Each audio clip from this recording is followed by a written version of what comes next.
जय माता दी दोस्तों, आने वाले करवा चौथ व्रत के लिए आप सभी माताओं बहनों को ढेर सारी शुभकामनाएं। भगवान श्री हरि विष्णु आपकी जोड़ी हमेशा सलामत रखें और आप जीवन पर्यंत अपने पति की लंबी आयु के लिए, उनकी तरक्की के लिए करवा चौथ का व्रत करती रहें, यही कामना करती हूँ। और इसी कामना के साथ आज का जो वीडियो है वो मैं शुरू कर रही हूँ। दोस्तों, आज के वीडियो में मैं आप बहुत सारी बहनें जो मेरे से प्रश्न पूछ रही हैं, उन सभी बहनों का जो प्रश्नों का जवाब है वो इस वीडियो में आप सबके साथ शेयर करूंगी। वीडियो को ध्यान से देखेंगे तो आपको संपूर्ण चीज़ें बहुत ही अच्छे से समझ में आ जाएंगी।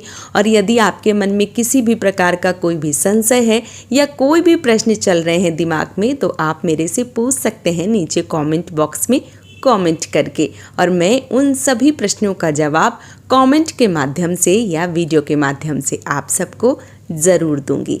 यदि आप सबको वीडियो पसंद आए तो चैनल को सब्सक्राइब करना बिल्कुल मत भूलिए, क्योंकि मैं इस चैनल पे खाटू श्याम बाबा के उपाय, पोथी से कथाएं, ट्रेंडिंग टॉपिक जैसे अभी दीपावली, नरक चतुर्दशी, धनतेरस और भाई दूज, इन सभी टॉपिक पर वीडियो बनाती हूँ। तो आपको समय के अनुसार सारी जानकारी देती रहती हूँ। तो आप सब इस चैनल से जुड़े रहेंगे तो आपको समय समय पे सारी जानकारी मिलती रहेगी।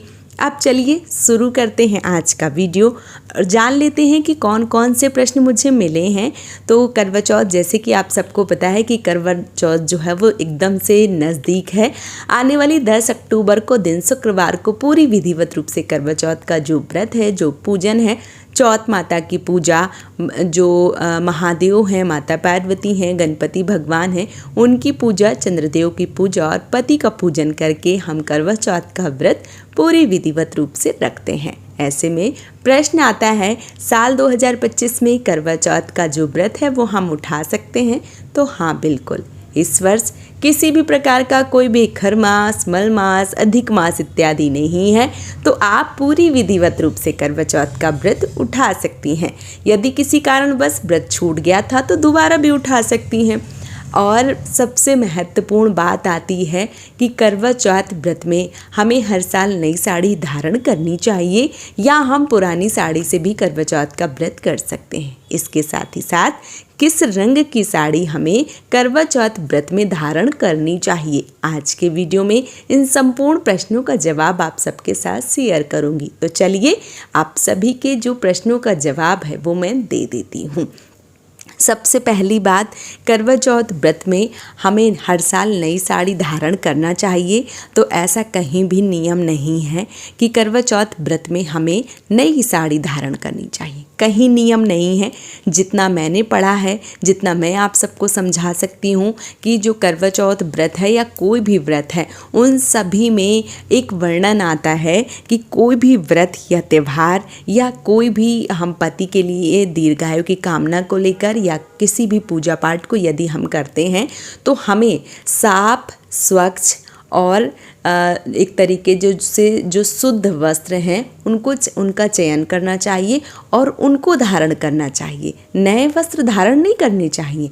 हाँ, अपनी खुशी से नए वस्त्र जो है वो धारण कर सकती हैं। यदि आपका सामर्थ्य बहुत अच्छा है, यदि आपका बजट अच्छा है, यदि आप ले सकते हैं तो हाँ, आप नई साड़ी ले सकते हैं। लेकिन यदि आपका बजट अच्छा नहीं है तो आप जो भी आपके पास साड़ी है, आपके मायके की है, अति उत्तम है। अगर आपके चढ़ाई की साड़ी है, उससे उत्तम है। कोई भी साड़ी आपके पास रखी है वो आप साड़ी पहन सकती हैं। अगर आप पहली बार करवा चौथ का व्रत कर रही हैं तो अपनी शादी का जोड़ा, अपनी शादी का लहंगा पहनिए, या मायके से जो पहली बार में करवा चौथ में माँ भेजती हैं साड़ी, वो पहन लीजिए। यदि नहीं है तो कोई भी साड़ी जो भी आपके पास है, लहंगा है, साड़ी है, सूट है, जो भी है वो आप पहन के विधिवत रूप से करवा चौथ का जो व्रत है वो कर सकती हैं। हमारे यहाँ आज भी जो भाभियाँ हैं हैं बहुत पुरानी पुरानी उनकी शादी हो गई है, यानी कि उनकी शादी इतनी पुरानी हो गई है कि उनके बेटों की यानी बच्चों की भी शादी हो गई है और उनके भी बच्चे हो गए हैं और आज भी वो करवा चौथ का व्रत रखती हैं। तो आज भी वो चढ़ाई का शगुन के तौर पे जो साड़ियाँ हैं वो पहनती हैं। हाँ, बहुत पुरानी साड़ियाँ हो गई हैं तो एकदम से अलग हो गई हैं और हो सकता है बहुत सारे लोगों को वो साड़ियाँ पसंद ना आए, लेकिन शगुन के तौर पर आज भी वो अपनी चढ़ाई की साड़ियाँ पहनती हैं और विधिवत रूप से व्रत करती हैं।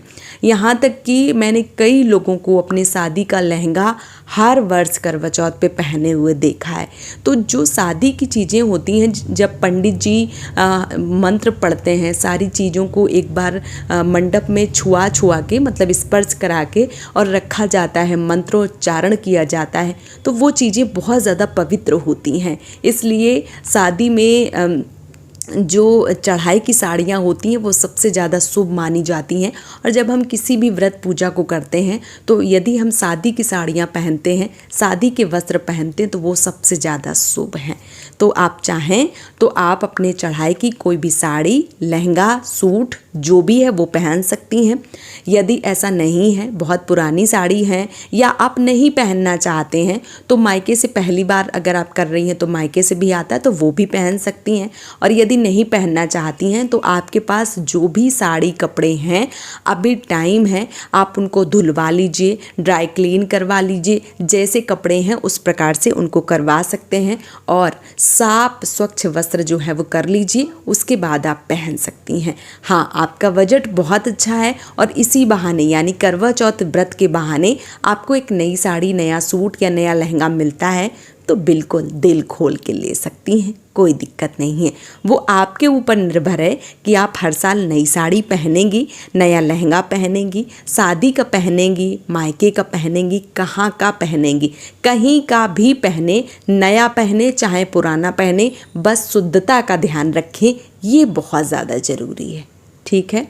दूसरा जो प्रश्न है वो ये है कि हमें किस रंग के कपड़े, किस रंग की साड़ी करवा चौथ व्रत में पहनना चाहिए। तो देखिए, वैसे तो लाल साड़ी, मरून साड़ी या पीली साड़ी, इस तरह के जो कपड़े होते हैं वो पूजा पाठ में बहुत ज़्यादा शुभ लगते हैं और ख़ास करके करवा चौथ व्रत में लाल बहुत ज़्यादा अच्छा लगता है, लाल पहनना।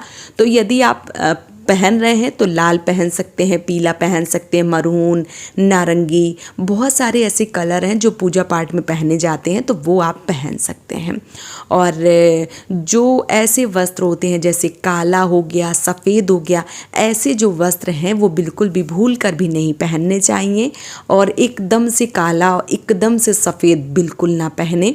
कई बार बहनों के प्रश्न आते हैं कि दीदी जो साड़ी है उसमें थोड़ी सी सफ़ेद की एक पट्टी जुड़ी हुई है या काली पट्टी जुड़ी है, तो वो हम पहने या ना पहने। तो देखिए, मैं खुद समझ सकती हूँ, कई बार बहुत बार लाल कपड़े, पीले कपड़े पहन के एकदम से मन बहुत ज़्यादा बेचैन हो जाता है, व्यथित हो जाता है कि इतनी एक कपड़ों की जो भरमार है वो पीले और लाल कपड़ों की हो गई है, तो कुछ नया ट्राई करते हैं, है ना। तो यदि आप नया कुछ पहन रही हैं तो आप कोशिश कीजिए कि सफ़ेद और काला ना खरीदें, बाकी आप किसी भी रंग के कपड़े खरीद सकती हैं और पहन सकती हैं। ज़्यादा डार्क कलर अवॉइड करें, ज़्यादा डार्क कलर के कपड़े, जैसे कॉफ़ी कलर हो गया वो भी बहुत ज़्यादा डार्क हो जाता है, ब्राउन एक कलर हो जाता है वो भी थोड़ा अटपटा जैसा लगता है।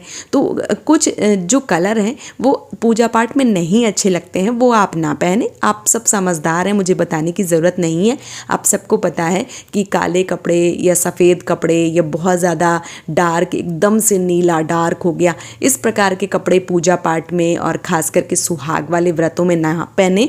और आपने यदि सोच लिया कि हर बार बहुत ज़्यादा वही लाल पीला पहन के बोर हो गए हैं तो फिर आप पहन सकती हैं, कोई दिक्कत नहीं है।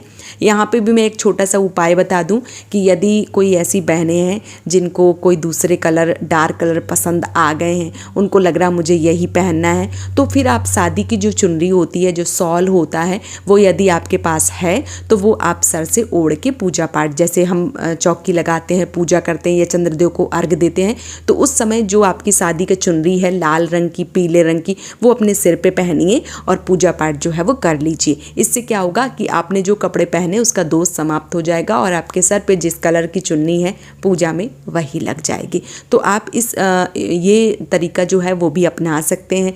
कुछ बहनों के प्रश्न आते हैं कि दीदी शादी की चुनरी जो है वो घर पे रखी हुई है, अभी मैं परदेश में हूँ पति की नौकरी की वजह से, तो अब क्या करूँ। तो देखिए अभी क्या है कि अभी ऑनलाइन भी बहुत कम रेट में 300, 400, 500 जैसा आपका बजट है, बहुत सुंदर सुंदर सदा सौभाग्यवती वाली इत्यादि बहुत सारी चुनरी मिल जाती हैं।